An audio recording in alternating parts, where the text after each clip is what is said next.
Thank you very much and welcome once more to Phancy Talk Show. My name is Phancy and I'm your host. And today we have a lovely guest on the show. I would like her to say hi and introduce herself. Hello viewers, I'm privileged to be in this show today. My name's Grace Wanjiku and I'm a counseling psychologist. Looking forward to this conversation. Thank you. Sana, Grace. Thank you very much. It's your first time being with us. Yeah. And we feel very honored for even accepting our invite.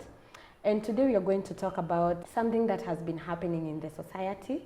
And it's not something we talk about a lot, especially in our country and maybe in the African space. We are going to talk about co-parenting. Mm-hmm. And Grace, maybe we should start by defining what is co-parenting. Okay, I'll just describe it in simple terms so that our viewers can understand. Co-parenting is a form of parenting where two parents will parent but they are not married. So they are either separated or divorced. But now they will just decide that they'll take care of the children, the education, mental health, everything. But now they're not together, they are different, they are separated or divorced. I think that's the simplest terms that I can use to explain co-parenting, Phancy. Okay. Yeah. Children are our gifts. Very true. And these young souls tend to be, especially in a setup where there was a marriage, in a setup where, you know, the family was well knit together, and now there's an issue of separation or divorce, they really get affected. So before we go on how to go about co-parenting, what can we do to ensure everybody in this space, the children, now the separated spouses, are in a good mental space? What you said is true because children are very self-centered, not in a bad way. It's just the way they are built biologically. Yeah. So you'll find, for example, when parents disagree, even when parents are married, the children will tend to blame themselves. They'll think that mom and dad are fighting because of me. They are so self-centered, they don't see the outside factors.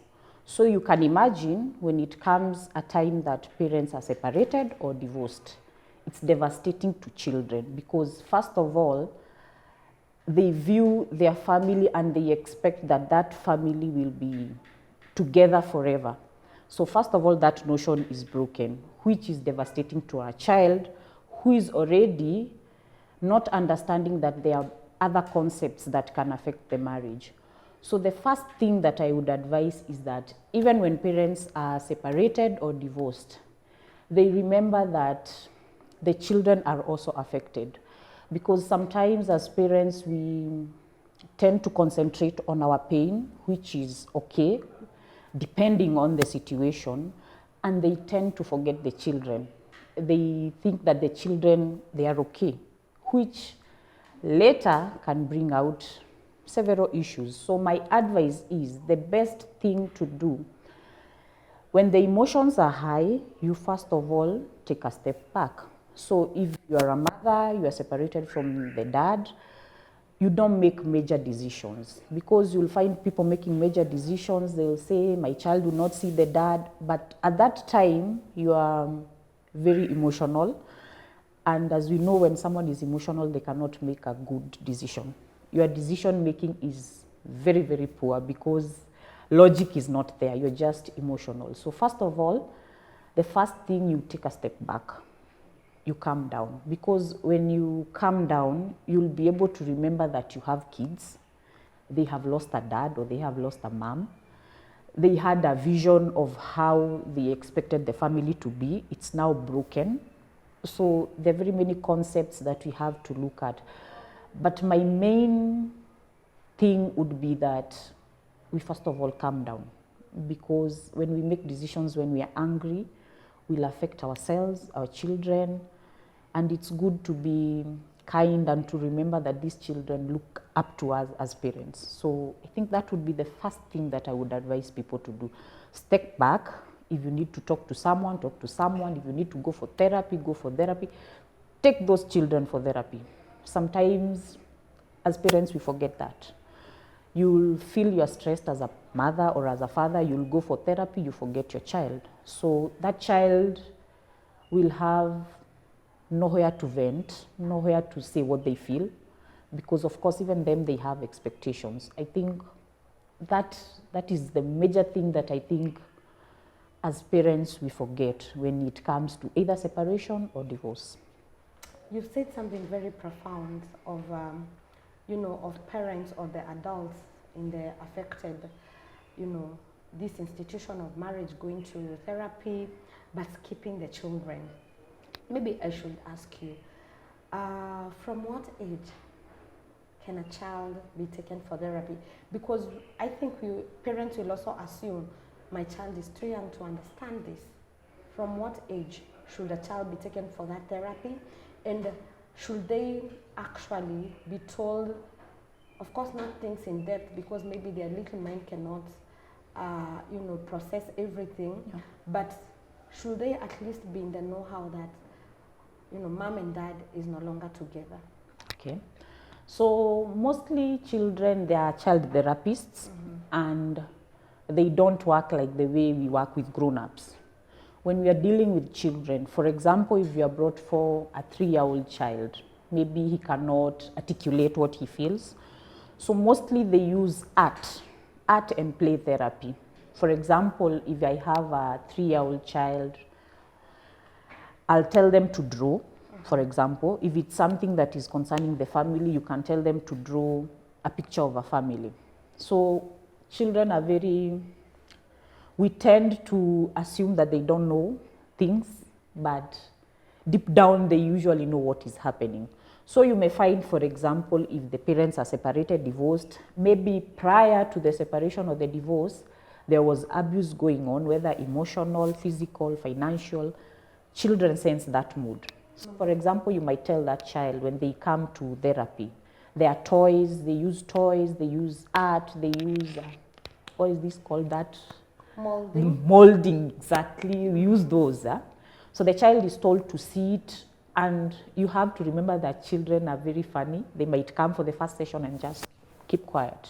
They block everything. They block everything out. You tell them right here, they don't want. So they are you need to be very patient when you're dealing with children. And I actually think that children therapists are very patient. It's like being a teacher, because you can imagine the way teachers are brought children, they don't know anything. You have to be patient, tell them to hold the pencil right. So they're very patient people. So maybe eventually, because you first of all have to build trust with that child, and it's a process. But even children need to go for therapy. So I was giving you an example. You might find that prior to the divorce, there was some arguments. The child used to experience that.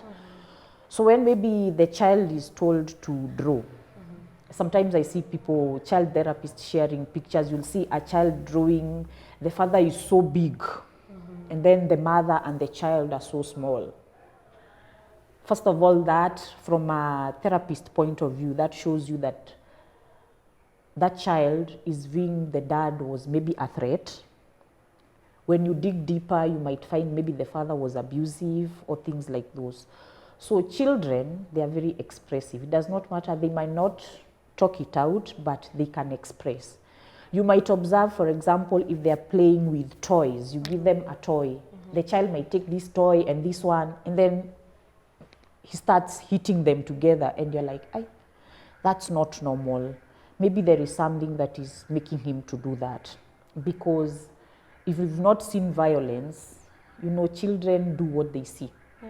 We usually say that monkey see, monkey do. Yeah. So if he's seen fighting, that is what he'll practice.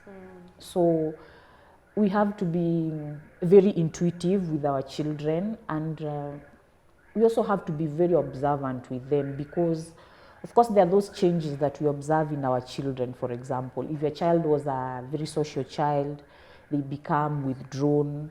If your child some children regress, maybe they start bedwetting, for example, and maybe they were past that age. So it's very good even as a parent to be able to tell when your child is distressed or when maybe it's just a one-off event. So also even as parents, the more you know your child, I think you'll be able to discover when something is wrong. And there's a change, a negative change. Exactly, yeah. Now, we've also seen divorce and separation is never an easy thing. We've seen suicide happening just immediately after that by the adults, and mostly we see this in women because I tend to see like it affects women more because of the baggage of kids are involved here, yourself you are involved, and we've seen even in our news a parent taking off his life or her life and actually also taking the life of kids. How would you tell people, even after separation and divorce, there's life, there's hope? Because I think people tend to withdraw, they don't seek help. Yeah. What would you tell people in case they find themselves in such a space? Okay, first of all, I'd like to say that I don't know if it's the way that we've grown up. You know, there are those behaviors that we pick depending on where you grow up. So mostly in African society, there is that notion that if you're a lady, there is a certain age that you reach, you get married, you get children, you build a happy life. So we've grown up listening to those things. So those subconsciously, you'll even hear someone who is in their 30s being asked, what are you waiting for?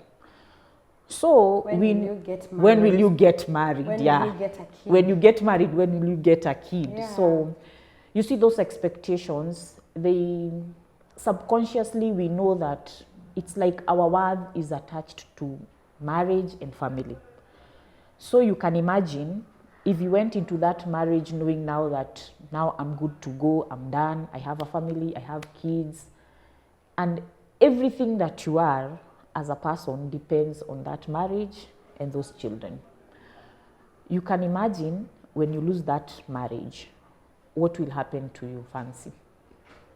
You will be devastated because everything that you have has been attached to that. It's now lost. You even lose a sense of self. You find someone, they say, I don't even know what I'm supposed to do. And the society is very harsh on women when separation and divorce happens. You'll hear people saying, kwani ulifanya nini, kwani what happened? It's all your fault. It's all your fault. They're actually very good in quoting a verse in the Bible. A wise woman builds her house. Yes. A foolish one destroys it with their own hands. And sometimes it's not the fault of the woman. Exactly. So you can imagine all that pressure from the society. You've grown up hearing those things. Yeah. And then now, all of a sudden, all those things, you don't have them. You've lost your sense of self, sense of direction. You do not even know where your life is headed to. And if the people who are around you are not even giving you a listening ear, they are shunning you, they are saying, huyu aliachwa na bwana yake, and already inside, you're already destroyed. You can imagine that devastation. Because my opinion is that people who commit suicide, they do not actually want to die. They want to get away from all that pain. That is the best way they know how to deal with what they are going through. So I think even I don't know if it's socialization, it's the way we've grown up listening to those stories. At the back of our minds, even us who are maybe redefining ourselves, you'll just hear that and the first thing that subconsciously comes to your mind, kwani alifanya nini? And then you sit back and then you remember, maybe she was not at fault. Maybe there are very many issues, because when we view marriages and families from the outside, we see a perfect picture. But whoever is inside is the only one who can tell you whether it's a perfect picture or a distorted picture. So I think we should just be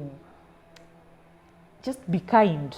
You know, the way we are told you don't know what people are going through, just be kind. I think stop the stigma. Exactly. We stop even listening. We listen to them when they talk, we just listen, because actually at times people don't really need advices. They just need someone to sit, listen, validate them, tell them that whatever you went through is just bad.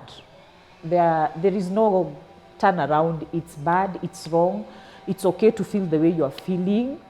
It's okay to feel that you've lost something, because you see, you're still even grieving. You are grieving all those hopes, the expectations.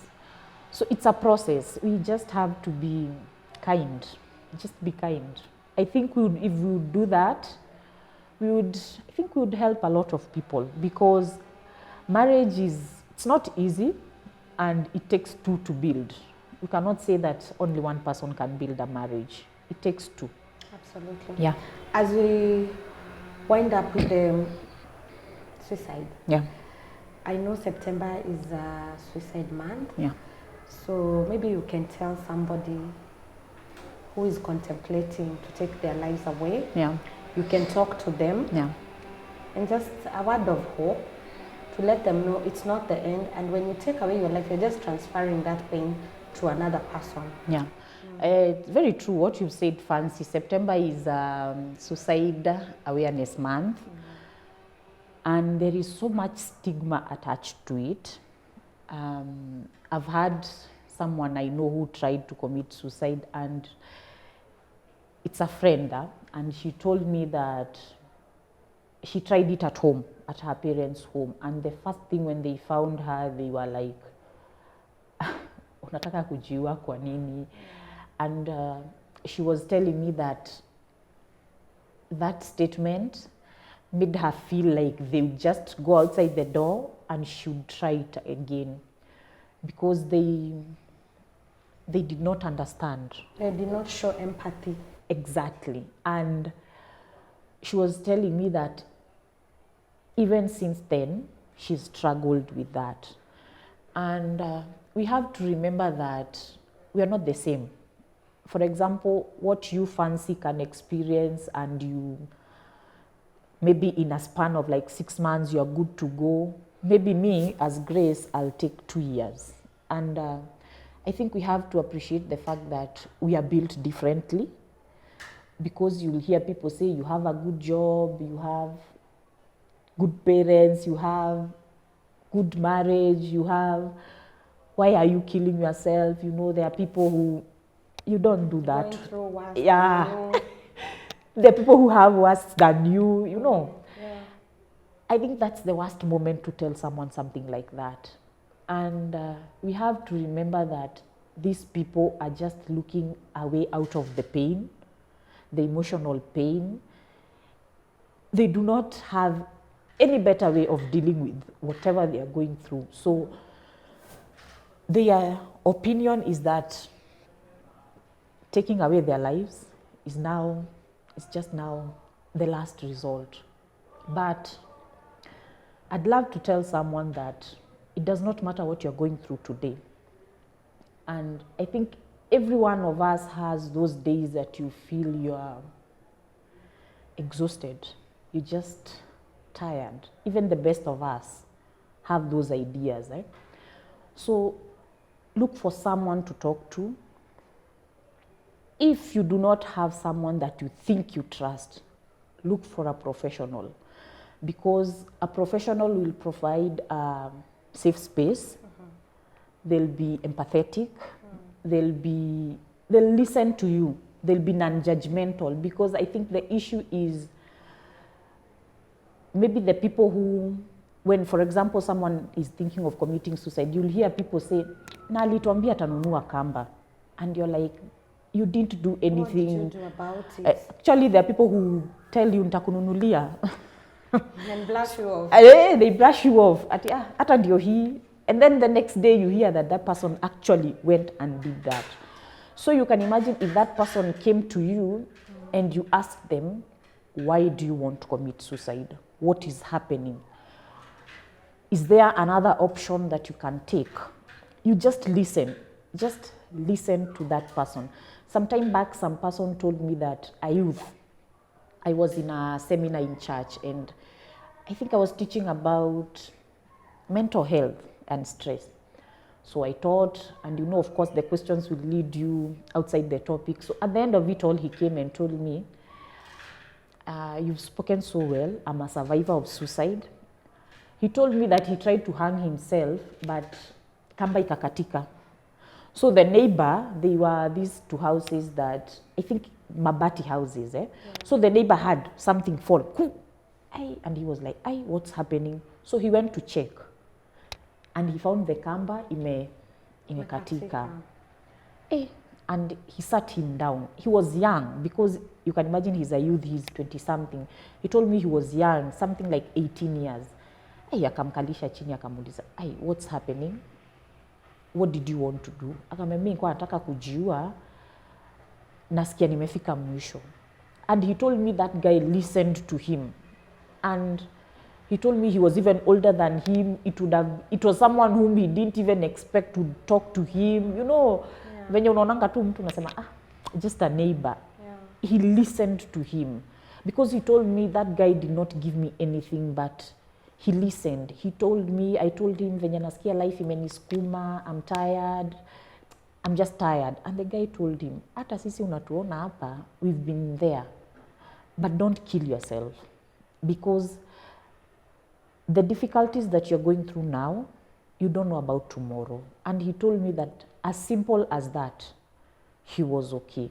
So we have to remember to be just kind and be accommodating. We have to accept that maybe the resilience that you have is not the resilience that I have or someone else has. When we do that, I think we'll be helping a lot of people and try to break the stigma on committing suicide, because there is so much stigma attached to it. There are people who will say it's spirits, ni mapepo, atiyo sasa ni nini, ikurogwa, Yeah. And maybe that person, when you listen, they had signs. There are those signs that you check. Some time back, someone told me that she handled a person. She was called when a friend, the son, committed suicide.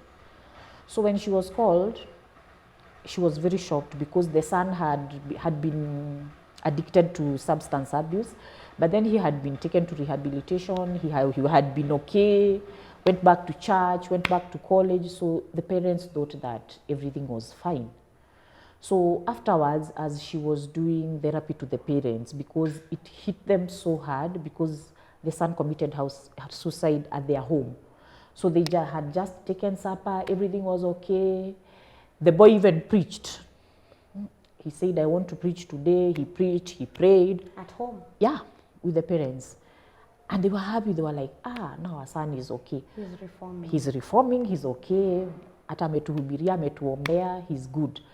When they went to sleep, because it's a house that has upstairs, so his bedroom was upstairs, he went, took a rope, akajihang na uko nje kwa ukuta. So they had a bang on the wall.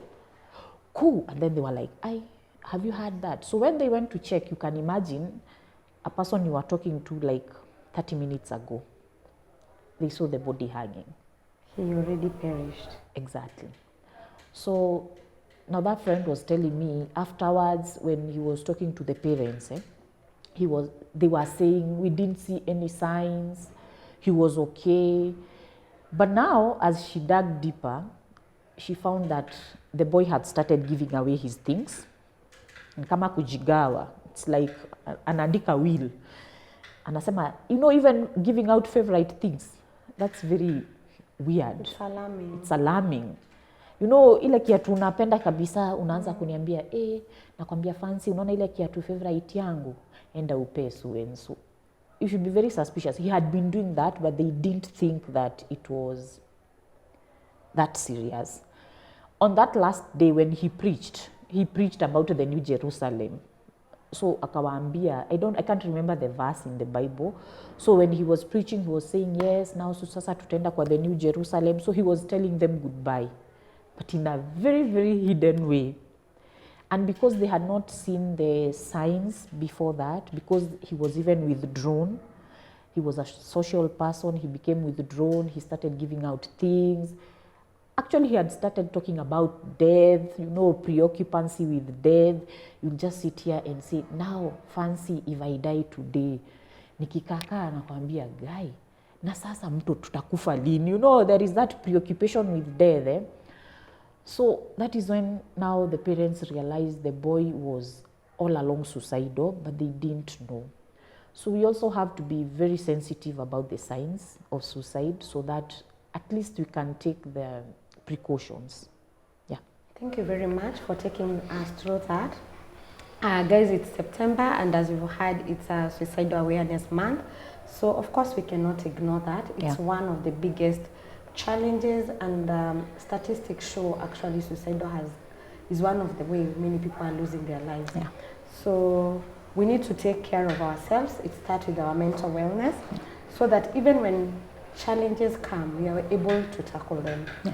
So back on our topic on co-parenting. Yeah. So these two parents, we've said these two parents have separated, and or they have divorced, or even sometimes I think co-parenting, it's two parents not living near each other. Exactly. Am I right? Yeah. If one is abroad, Yeah. or they're miles away, Yeah. they do co-parent. Yeah. I think there's a crash in co-parenting at times, because there's how I believe this child should be brought up. Yeah. There's how my partner believes this child should be brought up. So can you touch on that, on how to agree on how to co-parent? I don't think co-parenting is necessarily for those who have separated and divorced. As much as they're more affected, Yeah. we can talk, how do we co-parent now that we have different beliefs? How do we, marry our beliefs on parenting? We have to remember that even if you're not co-parenting, even when you're together, our parenting styles are totally different depending on where you grew up. So now you can imagine that you're separated. And you remember the first thing I said is that when things happen and you're separated or divorced, you first of all calm down. One, I say that because first of all, if you are in a very emotional place and you start co-parenting, everyone will be doing their own things. For example, there are people who, when they co-parent, the children will have, for example, visiting rights. For example, maybe during the holidays, my child will go to their dad. You can imagine, I'm still bitter. I haven't dealt with the fact that now we are through. So now it will be like a battle of sorts. Na tunasemanga fahali wawili wakipigana, nyasi huumia. So you can imagine, the nyasi are the children. So you, when your child, maybe for example, goes to the dad knows maybe before that, I would say, no, don't spoil the children. So when they go there, he spoils them rotten. When they come back to me, now they have, children are very good mood readers. They know my dad spoils me, na mom, ananikazia. So when they come back to you, will they be the same children that you gave out? No. You'll be angry because you'll feel like they're undermining you. They're undermining you in that they know that triggers you, but now they'll do it because now what can you do? That's why I said that we first of all have to deal with our hearts, so that even as we start co-parenting, we remember that at the end of the day, we are stewards of these children.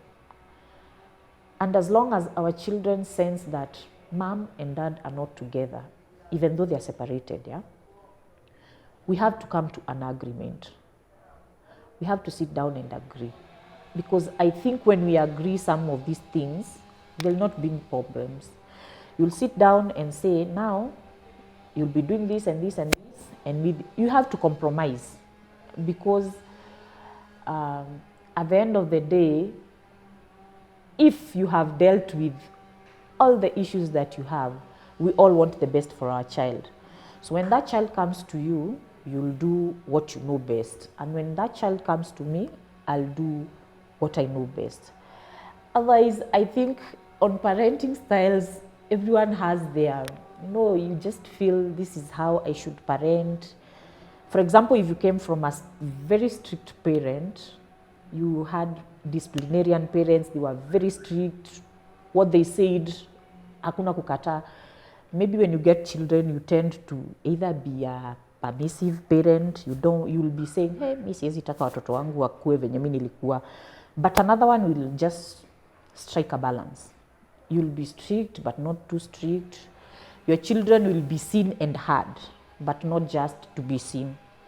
So I think we have to be kind to each other as we discuss our parenting styles, because there is a lot behind parenting styles. You just don't wake up and decide, I'll be very strict, I'll be this, I'll be this. We have to be kind to each other and try maybe to show the other person that what you are doing is not doing good to our children. I think that when you sit and agree on some of these things, I think we can avoid some of those problems.